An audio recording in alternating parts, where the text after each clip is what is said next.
I still remember the day I thought my future ended. My name is Ava Carter, and when I was 18, I believed I wasn't good enough, not smart enough, not special enough, not chosen, because the one letter I had been waiting for, the one that could change everything, never came. Or, at least, that's what I was told. I grew up in a small, quiet town where big dreams felt almost unrealistic. But I was different. I studied late into the night, worked harder than anyone else in my class, and pushed myself because I had one goal: to get into Columbia University. It wasn't just a dream. It was my escape, my chance to build a life bigger than the one I was born into. And I earned it, or at least, I thought I did. The day acceptance letters were supposed to arrive, I sat by the front window for hours. My heart raced every time a car passed. Every sound made me look up. But the mail came and went. No letter. I tried to stay calm. Maybe it was delayed. Maybe tomorrow. But the next day, nothing. And the day after that, still nothing. Finally, I asked my mom, "Did anything come for me?" I said, trying to sound casual. She didn't even look at me properly. "No," she replied. "If something important came, I would have told you." Something about her tone felt off, but I ignored it, because what else could I do? Days turned into weeks, and slowly, the truth settled into my chest like a weight I couldn't remove. I wasn't accepted. I wasn't good enough. Or, at least, that's what I believed. My friends moved on to their colleges, celebrated, posted pictures, talked about their futures. And me? I stayed. I enrolled in a local college I didn't care about, took classes that didn't excite me, built a life that didn't feel like mine. But the hardest part wasn't the missed opportunity. It was the doubt, the constant voice in my head saying, "You weren't chosen." And that voice, it followed me for years. 14 years to be exact.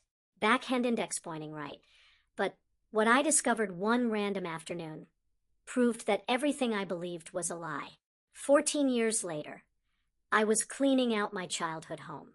My parents had decided to downsize, and somehow I ended up being the one sorting through old boxes, papers, and forgotten memories. At 32, I had built a stable life, a decent job, a routine, but nothing extraordinary, nothing close to what I once dreamed. And I had made peace with that. Or, at least, I thought I had, until I opened one box. It was old, dusty, filled with documents I hadn't seen in years. School papers, certificates, old photos.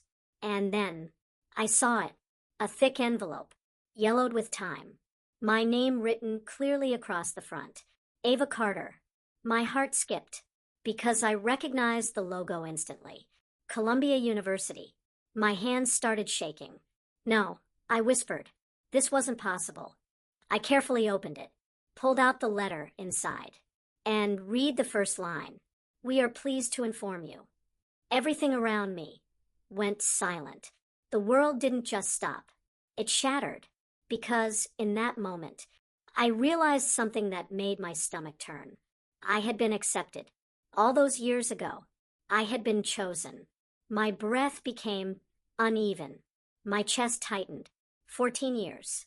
14 years of believing I wasn't enough. 14 years of building a life based on a lie. And the worst part, the letter wasn't lost. It wasn't delayed. It was here, hidden, forgotten, or kept. That's when a thought hit me. A thought so sharp it made my hands go cold. Someone new. Backhand index pointing right. And when I realized who, everything changed. I didn't want to believe it. I tried to come up with explanations. Maybe it got mixed with other mail. Maybe it was an accident. Maybe, but deep down, I already knew. There was only one person who handled the mail back then. Only one person who could have seen this letter before I did. My mom. I found her in the kitchen later that evening. She was doing something simple. Something normal. Like nothing had ever happened. My hands were still shaking when I placed the letter in front of her. She froze, just for a second. But I saw it. That moment told me everything. Why was this hidden? I asked quietly. She didn't answer. Mom. My voice cracked slightly. Why did you never tell me? Silence. Heavy. Uncomfortable. Then finally, she spoke. I thought it was for the best. Those words hit harder than anything else. For the best. I repeated. Yes, she said, avoiding my eyes. You were too young.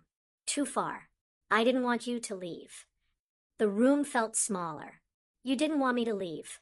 So you decided my future for me? She stayed silent. And that silence was the answer.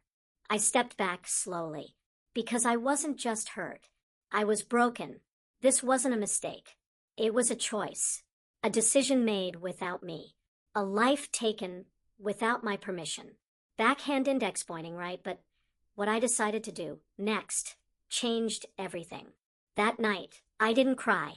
Not immediately. Because the pain was too big for tears. It sat inside me. Heavy. Burning. But something else was there too. Something new. Clarity. For 14 years, I had blamed myself. Believed I wasn't enough. But now I knew the truth. I was enough. I always had been. And suddenly, everything I thought about my life shifted. I wasn't stuck because I failed. I was stuck because I was held back. And that realization, it gave me something powerful. Control.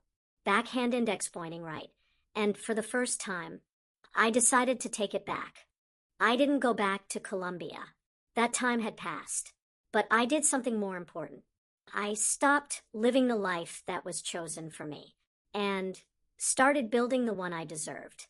I applied for new opportunities, took risks I was once too afraid to take, invested in myself, and slowly things changed because it was never too late. Not really.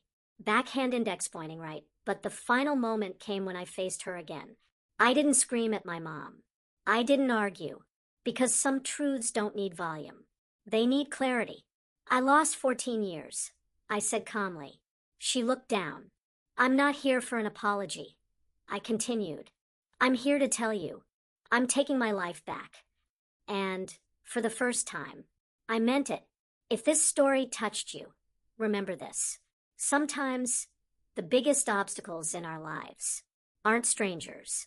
They're the people closest to us. But no matter how late it feels, it's never too late to take your life back. Speech balloon, tell me in the comments. What would you do in this situation? Thumbs up like this video if you felt this story. Bell subscribe for more powerful revenge and life stories. And thank you for watching Red Heart.